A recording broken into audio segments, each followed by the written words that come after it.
This message is brought to you by Apple Card. Shave ice by the beach. A trip to the state fair. And a throwback flick at the local drive-in.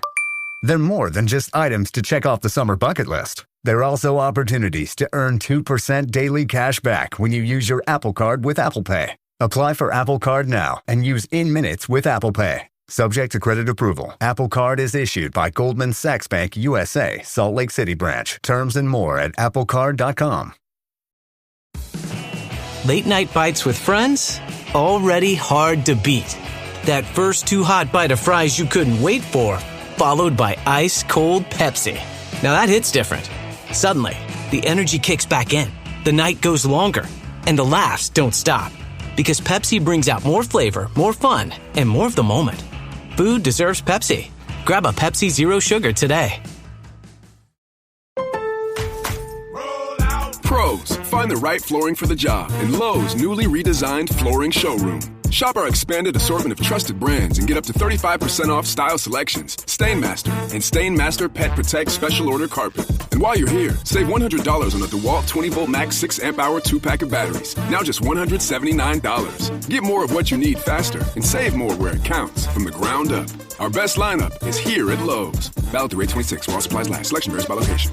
Hello there, Stanley Carr here. You know, I love collecting music and sports memorabilia. Want to know where you can find some? I'll tell you. Go to oldglory.com. This website features one-of-a-kind apparel from your favorite sports teams and musical artists. And I can help you get 15% off of all items. Use the code WWH135. Enjoy the episode. Welcome to Wrestling with Heart, a podcast looking at pro wrestlers giving back to their community. Join me, Stanley Carr, as I interview wrestling's hottest names who use their platforms as entertainers to raise awareness and do community service. Hello and welcome to another edition of Wrestling with Heart. This is the show where we talk with professional wrestlers and professional wrestling personalities about their lives in and outside of the ring, as well as doing acts of charity work, community service, volunteering, and spreading positivity. We're always about the positive vibes here on the show. Before I introduce my guest today, I want to take this time to promote our brand new book, which you can see right here on the screen. It is Champions for a Cause, Volume 1. It is a collection of interviews with some of your favorite professional wrestling stars, talking about Tito Santana, Mark Mero, Jake the Snake Roberts, Buff Bagwell, Al Snow, and a wide array of others. It is available now as a paperback on Amazon.com, which you can get for $15. I've got a very special guest with me today. He is a professional wrestling interviewer and content creator all the way from the UK. I am pleased to welcome Liam Wakelin, the host of The Magic of Wrestling. Welcome, Liam. Appreciate you having me. First of all, big name drops there. We're just going to point that out. What? What'd you say? I said big name drops there, and we're promoting the book there. Yeah. Definitely. I mean, talk about star power. I think that's a good thing to have when you do a podcast on any subject, especially professional wrestling. You always want to bring experts and people that are knowledgeable about what it is you're talking about. It helps bring about credibility. And I think that's something important that we should obviously look into once we're creating an outlet, a medium, a place where people can watch and listen to whatever it is they want to hear and check out. So you have to have credibility when you do these things. No, absolutely, man. I mean, I've seen some of your content, absolutely top notch, mate. So yeah. Well, let's get into your career and your fandom. Talk to me about your childhood and upbringing. Where did it all start for you? So I'm from a small town called Barnsley, which for people in the UK, that's obviously South Yorkshire. A typical upbringing, do you know what I mean? Nothing exciting and stuff like that. But yeah, I mean, for me, when it comes to wrestling, I just remember like watching it at my uncle's, you know, as a kid. And I always remember the first pay-per-view I actually watched was King of the Ring 2000. So show me age a little bit there. Yeah, and this was like right around the heart of the Attitude Era. We were kind of seeing WCW kind of on its last legs. The WWF was firing on all cylinders. You had The Rock and Triple H as your top guys. Stone Cold was out of action during this point. The McMahons were on TV quite a bit. So you had just all these names constantly they were the draws. And so tuning in every week, watching these shows, made for some incredible television. Absolutely, mate. Do you know what I mean? I've always said that's the best era of wrestling, from my opinion. Yeah, and the thing is it was all of it, or a lot of it was built on shock value and the unpredictability. Something that I feel like is missing in today's wrestling is that unpredictability. You never know what's going to happen kind of atmosphere. I feel like that's something that you could always use a little bit more of. Absolutely, mate. Well said. So this was always a family thing for you, coming over to your uncle's, watching WWF, and watching the pay-per-views. Did you have a particular favorite wrestler that you enjoyed watching growing up? If I say Biker Taker, there you go. I mean, that speaks for itself. The thing is now, I mean, obviously watching the Biker Taker at that time, I had no idea about the Ministry Undertaker, the Dark Side Undertaker. So when he come back against Kane at WrestleMania, I'm like, holy shit, what the hell? It's interesting how you bring that up, because the American Badass was such a far cry from the Phenom, the Dead Man character, that a lot of people just were so used to. They grew up with that character. And so a lot of older fans, I feel like, were just against this new persona that the Undertaker was portraying. And so coming out on the motorcycle for the first time was kind of confusing for a lot of longtime wrestling fans, but I think over time they were used to it, although they still wanted the old Undertaker back, which they eventually got a few years later. Yep, 100%, mate. Like I said, at the time I didn't have a clue, obviously, who the Ministry Undertaker or the Dead Man Undertaker. So it was exactly that. It was a bit of a shock to me when obviously I saw it. And I think it also allowed for a break for the character, because as great as that character was, it didn't necessarily fit the time period that the WWE was going under. You had The Rock and Stone Cold Steve Austin with their loud, bombastic promos, and I think Taker could take it as far as he could with that gimmick, with the Ministry. How edgy it was, how dark it was, sadistic it was. But at some point, you kind of have to have a little bit of a refresh of sorts, because the times change all the time. And that's something that's cool about wrestling, is that you have these characters, they go on for so long, and then at some point you want to give that character a rest, only for it to come back just a few years later. I think another example of a great wrestler who's had constant reinventions is Chris Jericho. 100%. Constantly going from the Lionheart to Y2J to suit-wearing Jericho to his character in AEW. He's just the Painmaker. So he's just constantly changing his characters up.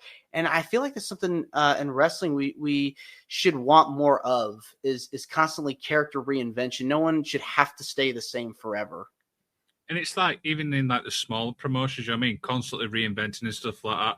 I mean, I think Chris Jericho said it in an interview. He classed himself as the David Bowie, you know, obviously of wrestling, which, if you really think about it, that's really incredible, because David Bowie never the same, right? Constantly. Madonna is another example too, someone that's constantly changed her looks and personas, and you always want to be able to do something fresh so that it's new in the minds of the fans and the audience. And the Attitude Era really just was like, had the finger of the pulse of where pop culture was going at the time. So it was something that was on the cutting edge, so to speak. 100%, mate. 100%. Did you always know that you wanted to do something in the wrestling business, or did it come on a little bit later on? No, so obviously as I got older, you fall out of love with wrestling. Do you know what I mean? Obviously life takes over, like work and stuff. And it was only 2021 where I started to get back into wrestling. But I wanted to learn it a bit more, like what goes on behind the scenes, you know, speaking to wrestlers, speaking to like interviewers, speaking to like referees, like producers, you name it. Do you know what I mean? Everyone. I want to speak to everyone.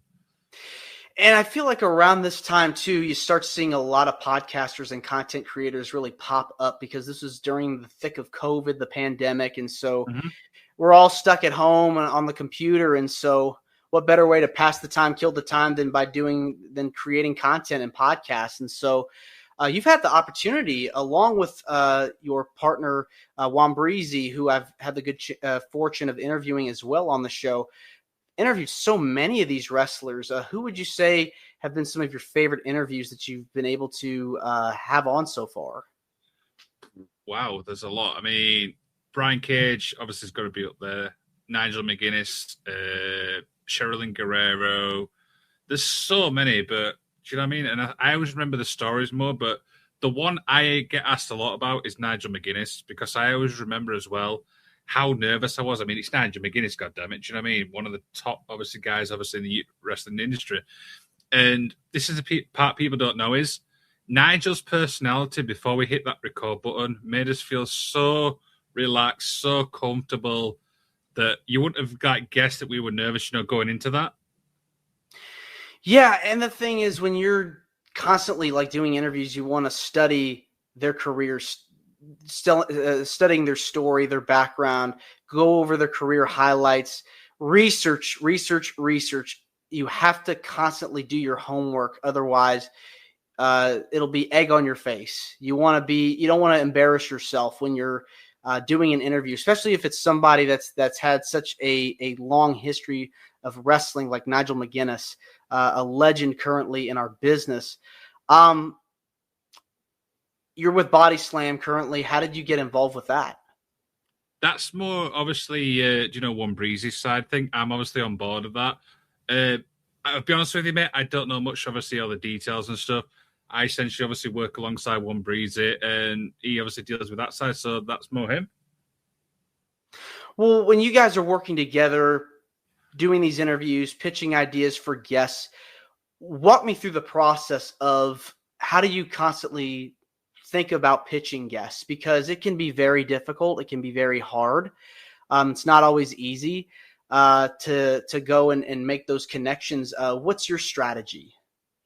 I mean, me and obviously One Breeze is constantly messaging each other. Hey, what about this guest? What about this guest? What about this guest?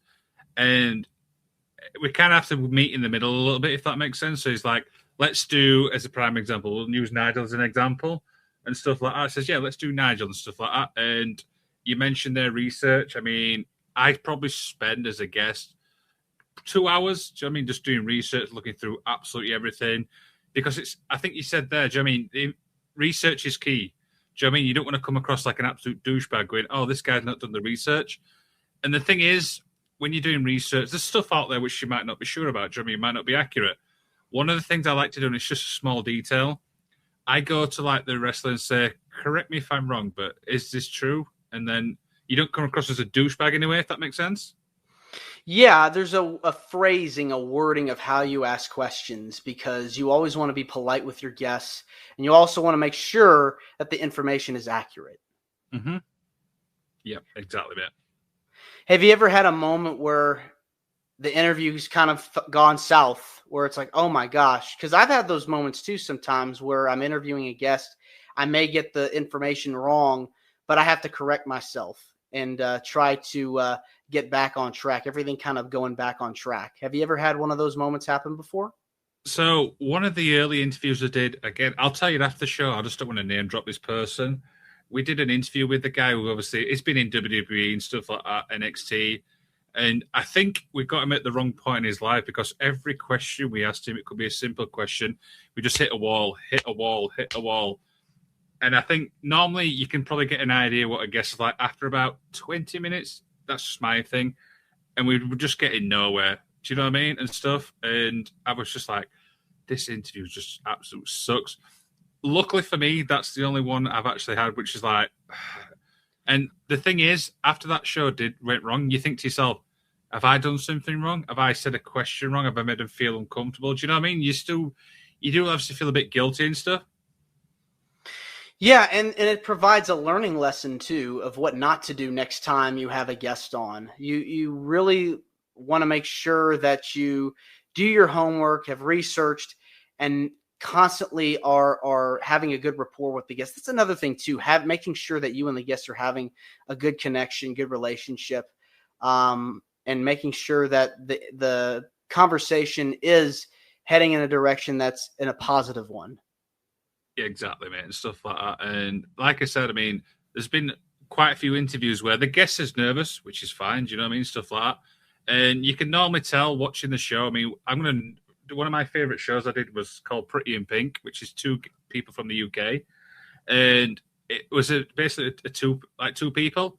And the first one, obviously I brought her on, but I'd tell her that a tag team partner was backstage. And when you watch that show, you can see how nervous she was. But then when I brought a tag team partner on, she was like proper, like, you're nice and chilled. And it's the little details like that for me, which mean a lot. Have you ever done an interview where you've gotten nervous before, and how are you able to overcome those nerves? So one of my first, I want to say biggest guests, which I remember was Joe Dombrowski, which is the MLW announcer. Obviously, that guy's been doing years, obviously, of stuff. And the thing was, when you agree a time and stuff, you do panic going, what if the guests don't show up? Do you know what I mean? So I'm getting more nervous going, have I been stood up? And I remember at the time, it was 11 o'clock at night, which was obviously my time. And I'm like getting nervous. I'm like, oh, God, what's going on? Where is he going to turn up? And it was 11:02, and he turned up. And I'm like, wow. And you've got to go for it. Do you know what I mean? You've got to overcome those nerves and stuff like that, because you're never going to learn it if not. Right. And sometimes the guests will forget that they're doing an interview, and you always want to make sure that you have that opportunity to reschedule. And once you agree to a date and you do the interview, a huge relief is off your back. 100% and stuff like that. And that's probably one of the most like nerve-wracking things for me is when they don't turn up, you're like, oh shit. I mean, one of the funniest things is I've had a guy where, obviously because some people use their phone, the guy's phone actually died mid-interview, and he didn't tell me until the day after that his phone went dead. I'm like, what the hell? That is crazy that happened. Were you able to reschedule or finish the interview?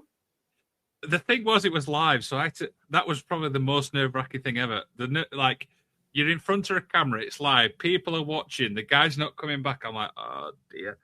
So we had to give it, I think, a couple of minutes, because sometimes obviously connections happen. You go, all right, get a couple of minutes here to come back. And I always say after 5 minutes, they're not coming back, are they?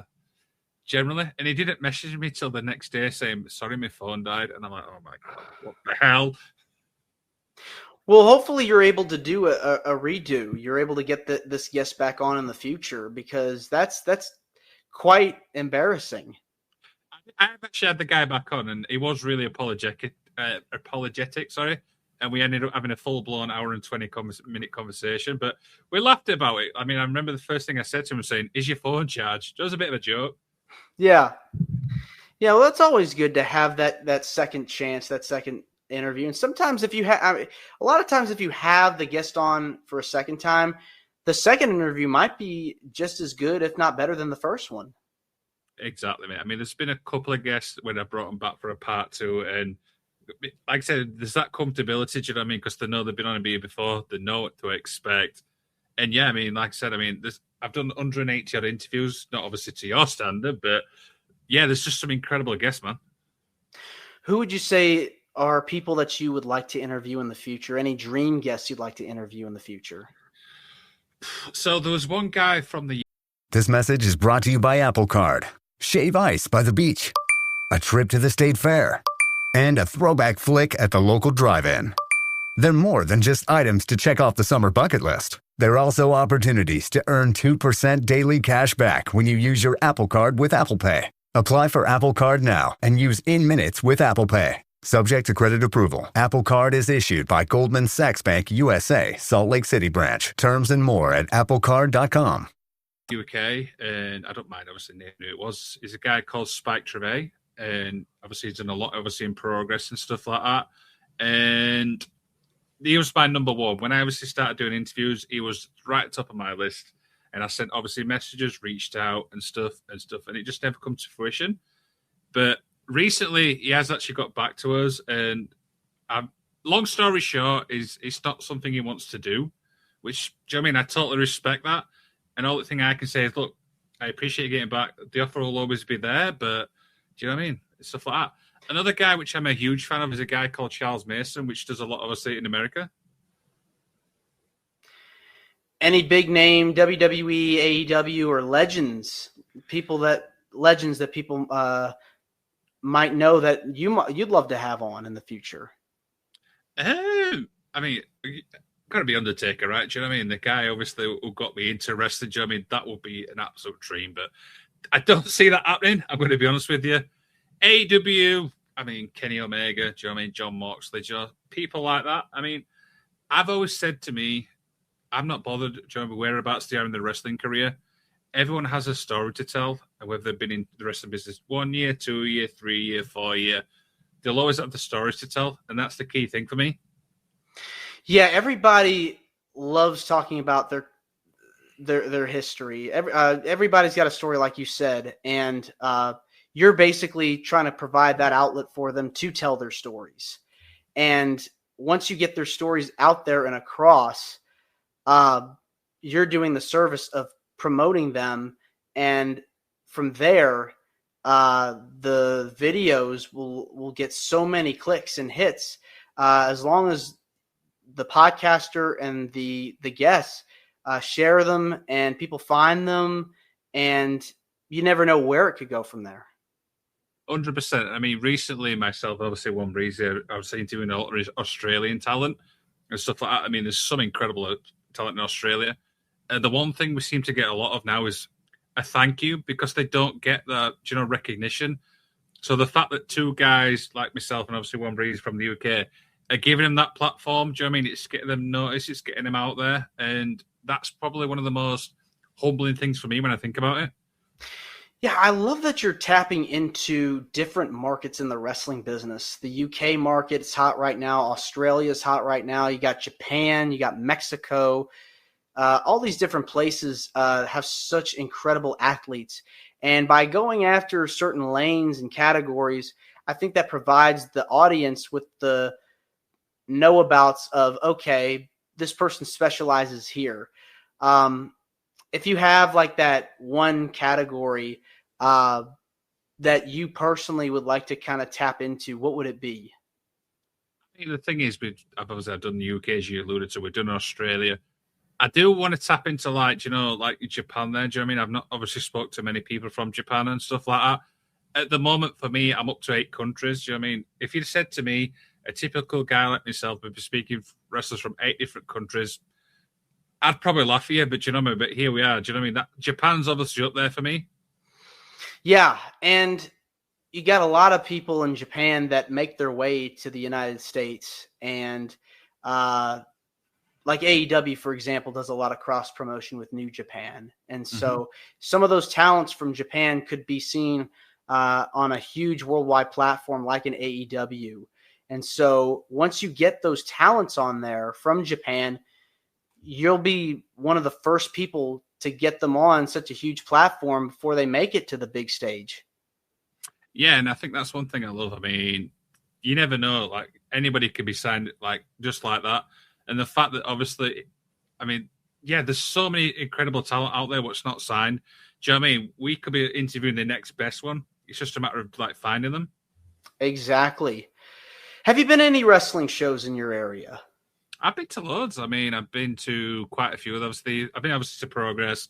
I've been to Rev Pro. I've been to obviously a lot of the smaller talent and stuff like that. There's one which I go to, which is in Sheffield, which is near me, called Pursuit Pro Wrestling, or PPW for short. And one of the things they do is it's called a Friday Night Pursuit show, but they don't announce any of the matches. It's a matter of like, it's more of a surprise type thing. And I absolutely love it. The whole vibe there is incredible. Do you know what I mean? And one thing they do as well is they let the fans like basically like donate whatever they want to, so like £20 or £10 or whatever they want. That's very fascinating.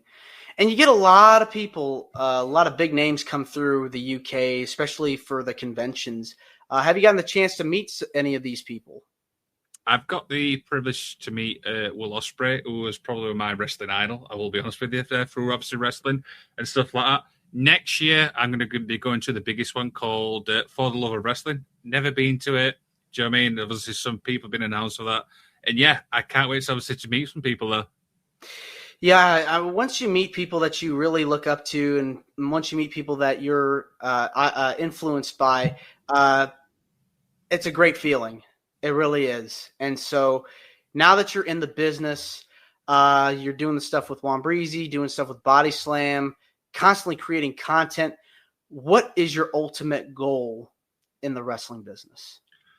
For me personally, do you know what I mean? I want to interview as many people as I can, no matter where they are in the wrestling world, whether they're starting out, whether they're 3 years in, 4 years in, 5 years in.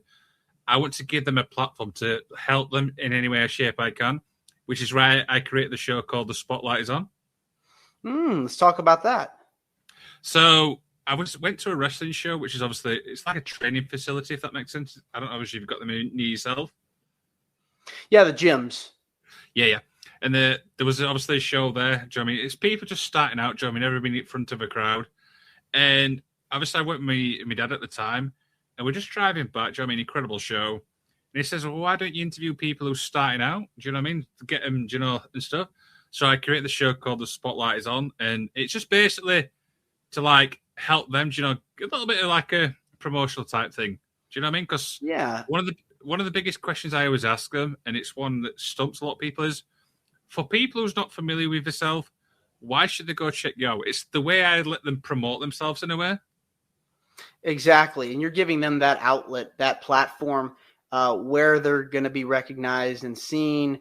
And many of them could go on and do bigger things in the future. So for them, you're helping them get their start. 100%. And one of the things I like as well is like you'll interview that person, then they'll reach out to you saying, hey, is this spot free? Then it's like word of mouth, it travels. I never thought that this like concept would travel like it has done. Do you know what I mean? I've done 10 people at the moment, but these obviously more, you know, in the pipeline. Yeah, it's exciting for you. Any UK talent that you've had on so far, this particular show that you've enjoyed spending some time with? Oh, Jesus. I mean, there's so many. I mean, I know it sounds stupid, but I love talking to the UK refs. I find them so fascinating. Like, there's one which is called Ref Katie, and I love her to bits. I mean, she's proper, you know, funny and stuff like that. And when I obviously interviewed her at the time, a lot of people's like saying, oh, you know, you've got to, do you know what I mean? And do you know what? We are peeling back the curtain a little bit here.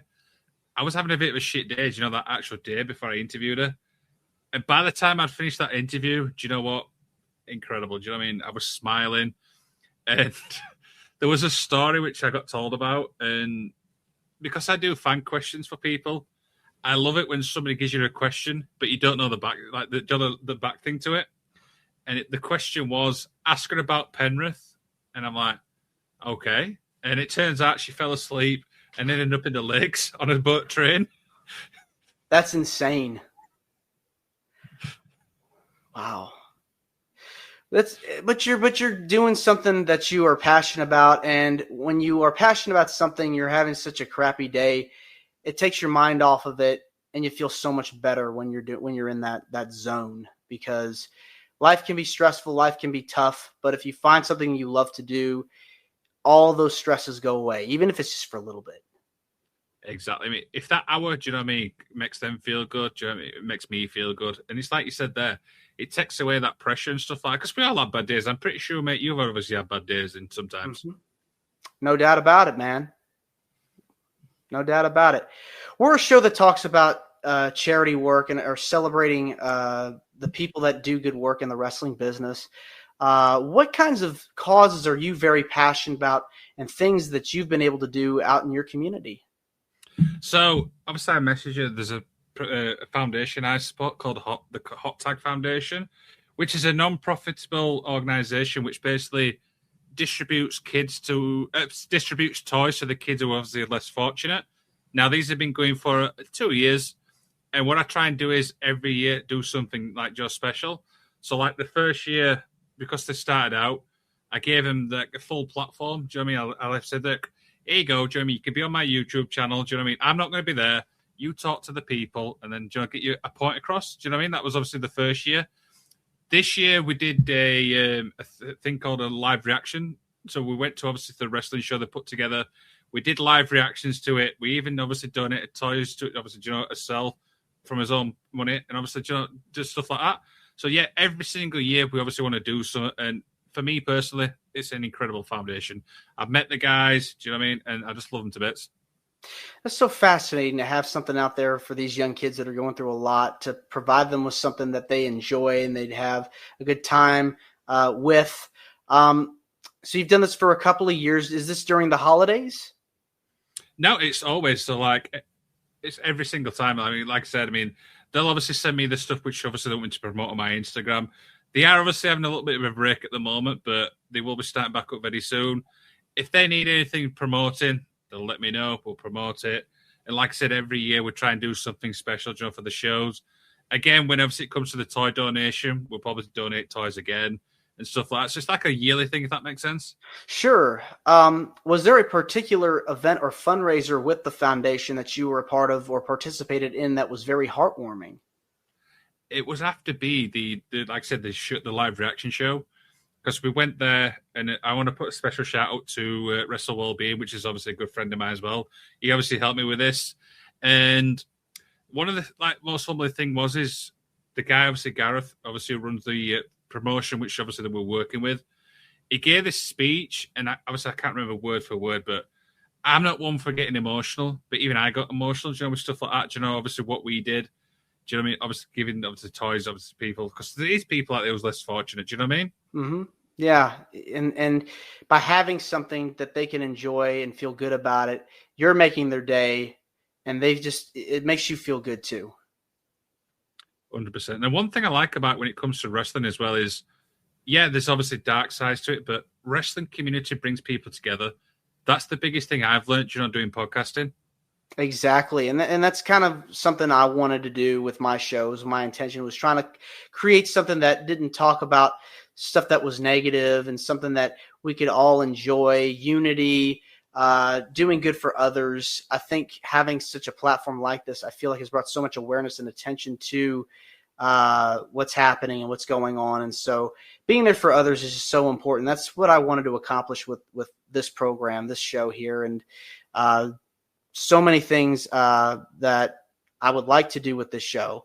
I'd like to do more collaborations. So if you ever wanted to do a show together, that would be super awesome, along with Juan Breezy.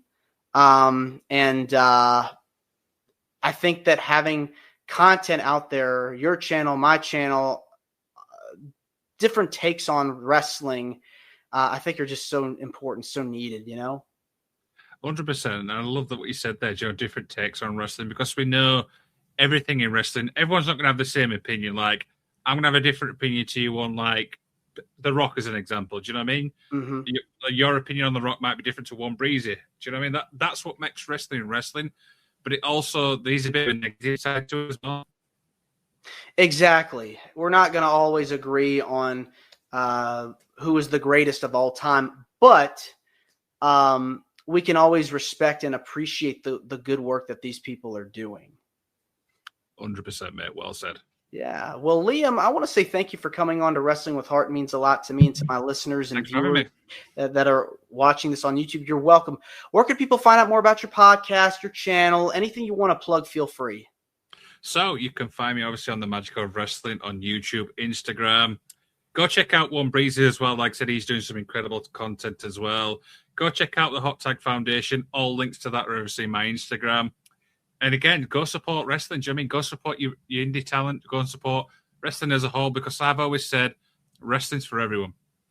It is. And I like what you just said there, because it is such an inclusive community. The wrestling community just is made up of all types of people, race, gender, you name it. It's just such a loving community, and we want to keep it that way for many, many years to come. 100%, Matt. What a great thing to end on. Absolutely. Well, thanks again, Liam, and you're more than welcome to come back. I'm happy to have you, mate. Like I said, just reach out, mate, and we'll be back. Will do. And remember, you can get your copy now of Champions for a Cause Volume 1. It is available as a paperback on Amazon.com. It's got some incredible interviews with people like Mark Marrow, Tito Santana, Jake the Snake Roberts, Buff Bagwell, so many others. Get your copy now for $15 on Amazon. I'm Stanley Carr, and I'll see you next time. This is Wrestling with Heart. I hope you found this podcast to be informative and entertaining. If you did, please hit the subscribe button and look out for the next edition.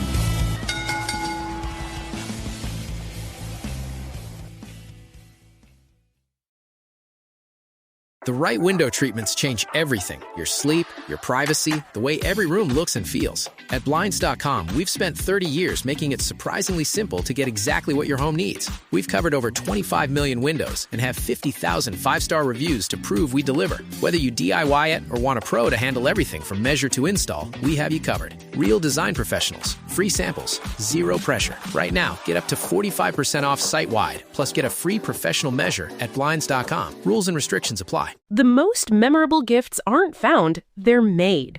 Zazzle is a custom marketplace where you pick any product, a mug, a card, a tote, a phone case, and make it personal. A photo, a name, an inside joke. The kind of gift that actually fits the person.